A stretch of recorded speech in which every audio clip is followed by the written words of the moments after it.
Wait, a knife. let's read this book together, Frank. Oh, back to the beginning. Yeah, go to the beginning of the book, and we'll read it. So show the cover. Let's look at the cover first. Can you read the cover? Do you know this title? What's this word? It begins with the letter S. A boy go to have a pirate adventure. An adventure? A boy goes on a pilot adventure? This says small, and this is his name, Saul. Small Saul. And here's the guy named Saul. Actually, I think he's not a boy. He's actually a small man. A man who is short in stature. Okay, and there is his little mouse. So shall we turn the page and start reading? Here is a preface. It says, "Dear reader, there is nothing like turning the pages of a great new book to inspire the imagination and to experience the joy of reading. Small Saul does just that.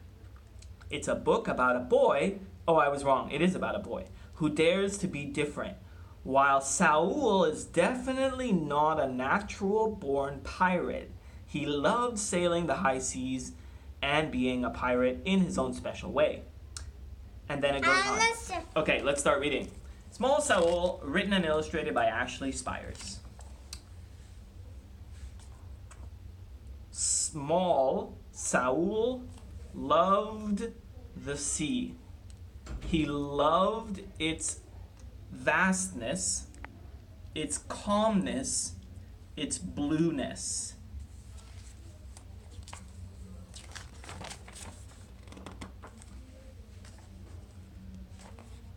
He was meant to be on the water. Even as a child, he dreamed of a life at sea. There he is as a child. What does he have in his hand? Boat. Yeah. And the chicken Is a pirate is boat? very amused. Was that a pirate boat? It could be, but it could also be just a sailboat, a regular boat. When he was old enough, Small Saul tried to become a sailor, but the Navy wouldn't have him. Look what it says here. You must be this tall to join the Navy. And there's a little finger. And look at Saul, he's so sad he can't join. Fortunately, pirates aren't so picky, so he enrolled in pirate college. And the tuition, here, someone's stealing from it. Or maybe it's the administrator taking his wages. And the tuition, this rule says, never brush your teeth. Number two, take anything you want. So that's why this guy is taking it. 3, R is a valid response to all questions. Got it? Got the rules so far? Okay, let's turn the page.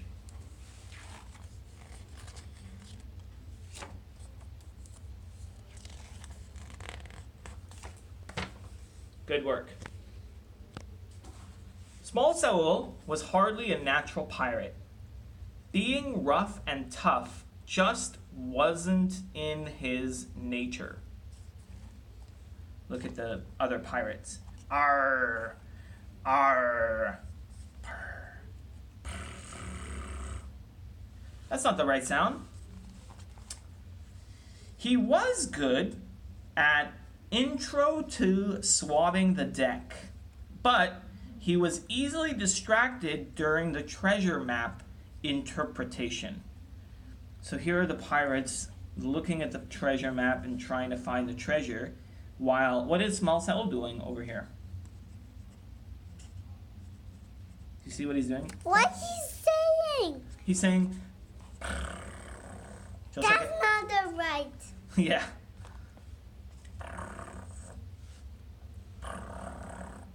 Have you ever heard that before? Arr. From a pirate? Arr. You're supposed to say arr. But he was saying, as a cat sound. What is he doing while they're looking for the treasure over here? What is Small Saul doing, Frank? He's smelling a flower. Yeah. Okay, he did well in navigation, but lacked focus in looting the basics. He was born to sing sea shanties, not to hold a sword. So he's baking a little pie while the other pirates are looting. They're taking paintings and like this little kettle or jug or whatever and some necklaces, and then they're like, what? This guy is baking. And then he's over here singing sea shanty. A sea shanty is an old-timey song. And this guy is like, what's going on right now? What's going on with this pirate singing?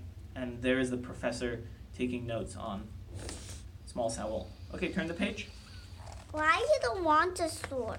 Why is he? Because he's a nice guy. I think he's a nice guy. He likes to be helpful, but not swinging a sword. Despite these setbacks, he was determined to graduate. Finally, after months of hard work, Small Saul earned his pirate diploma. There it is. It says, "You are a pirate." See that? You are a pirate. That's the diploma. Small Saul now had a chance to travel the open seas. He just needed to join a pirate crew. So there's the pirate crew, and Small Saul is looking to join them. He's like, "Hey guys, I'm ready to sail off with you." And meanwhile, the pirates are like, "Yo ho, yo ho. It's off to plundering we go." How about him say? He says, "Can I join you guys? I've got my plant, my basil, and my suitcase and my mouse. I'm ready to come with you." But look what happened. Even though Saul was small, it looked like no one had room for him. So off they go sailing, but leaving Small Saul and his basil and mouse sitting there. Until a voice hollered from the only remaining ship at port. "Ahoy there! Climb aboard!" At last, Small Saul would be a pirate. What's the name of the ship over here? It says, the Rusty Squid. The rusty squid. Yeah. But it didn't take long for the other pirates to notice that something was different about Small Saul. So here they are robbing a aristocratic woman, and then Small Saul brings her a potted Flower. And Why he want a flower? he wants to give her a flower, and also, what did he bake her? Cookies. Cookies. And the mouse has something, I can't tell, maybe a little something that he knitted. Okay. "Arr," says the captain of the ship, and then Small Saul throws a little mint into his mouth. Why? Because maybe his breath was stinky. Ew, stinky breath. So he throws a little mint into his mouth. Even the captain began to wonder about his new crew member.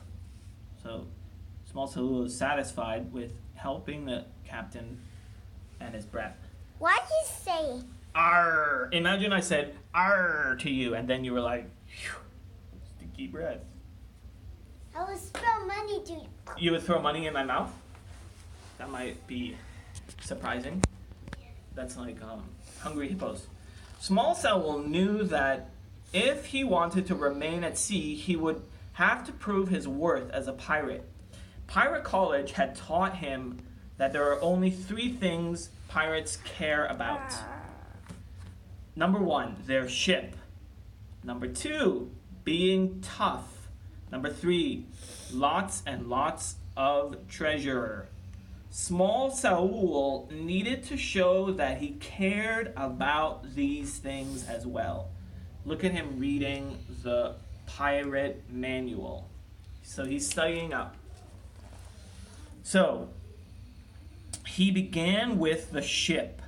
Small Saul decided to add some special touches to make the rusty squid a bit more homey. So he noticed that it was very untidy. There's all this clutter and stuff. Sadly, his efforts failed to impress his crewmates. So they saw that he tidied everything very beautifully. I wish I was as tidy as that. How about the flower? Where is the flower? Oh, he put it in there. He put a flower in the latrine bucket. Why? I don't know. But they didn't appreciate his effort, and they tossed him in that very same bucket. See that? And his mouse friend is looking on. So they put him head first down there. Why? I don't know. They were like, what is this guy doing? Let's toss him in the latrine bucket. And he even put a picture of a cat on the wall. That looks like my room. Okay, let's go to the next page. You want to turn the page? Yeah. Okay. Next, Small Saul considered how to be tough. So he's looking at the tough pirate who's probably looking off into the ocean at a jellyfish. Since fighting wasn't for him, he decided that a tattoo would be perfect. So he got himself a tattoo from the Big Book of Bunny Tattoos. That's a good idea. And his mouse friend is looking along. So he went to show the pirate friends, and look what they did.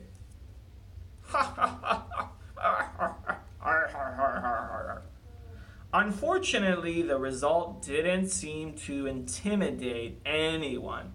So he got this bunny tattoo, but it didn't scare them. They hadn't seen the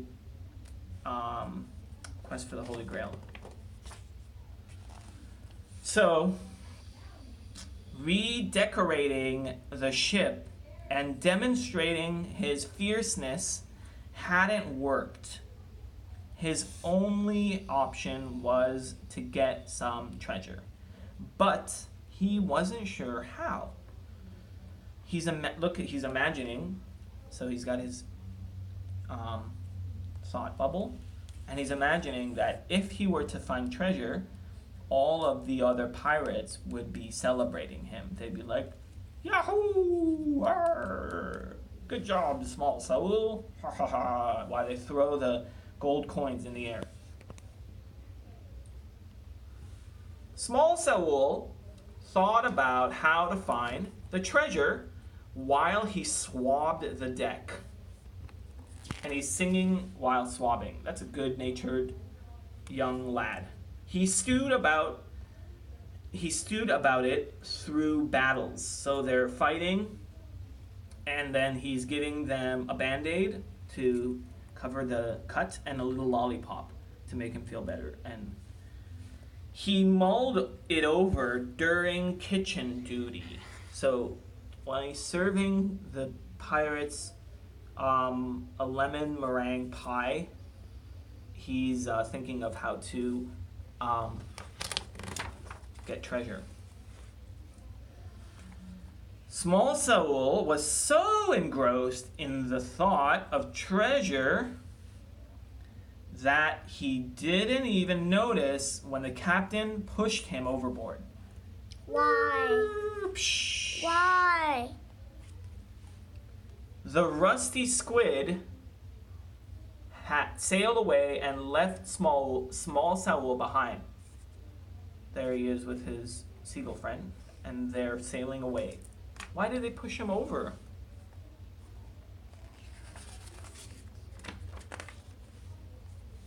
Soon, mold began to build up on the ship's deck. The crew was back to eating bland gruel and rat-nibbled bread. And the cabins once again smelled of feet. It was pirate life as usual, and the crew members of the Rusty Squid should have been happy about it. But they weren't. Even the captain couldn't adjust to the old pirate ways. There he is with a cut on his thumb without a Band-Aid. They're out of Band-Aids. Someone didn't get the Band-Aids filled again. So they're actually, what do you think is going to happen now?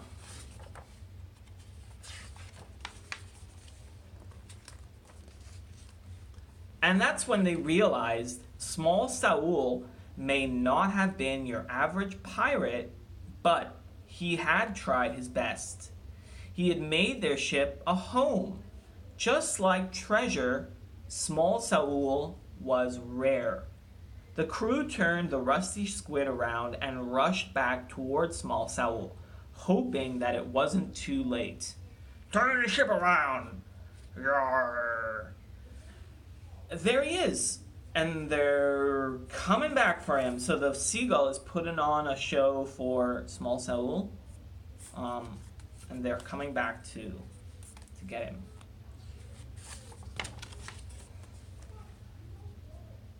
When the pirates apologized for throwing him overboard, small Saul forgave them. There he is. He's such a generous little pirate. They were pirates after all. Throwing people overboard is just something they do. So he knew that, and he forgave them. And look, they're actually putting a Band-Aid on his arm, just like he did for them. Yay, we got a small Saul bag. Yo ho, it's off to plundering we go. Cheers. Small Saul was happy to be sailing again, and his shipmates were happy to have him back. He was where he was meant to be, sailing the high seas and being a pirate in his own special way. On guard. Ching, ching, ching, ching, ching. They're fighting with a fork and a spoon. I see you know knifey spoony. Finish. Yeah, finish. I know. Look, this is the author here. It says Ashley Spires is an award-winning children's author, an illustrator who lives in Ladner, British Columbia. Her picture books include The Most Magnificent Thing. Let's just put it on the book. And Larf. Put that on the book. Okay. Good. Did you like that book? Yeah. Let me see. Let me see the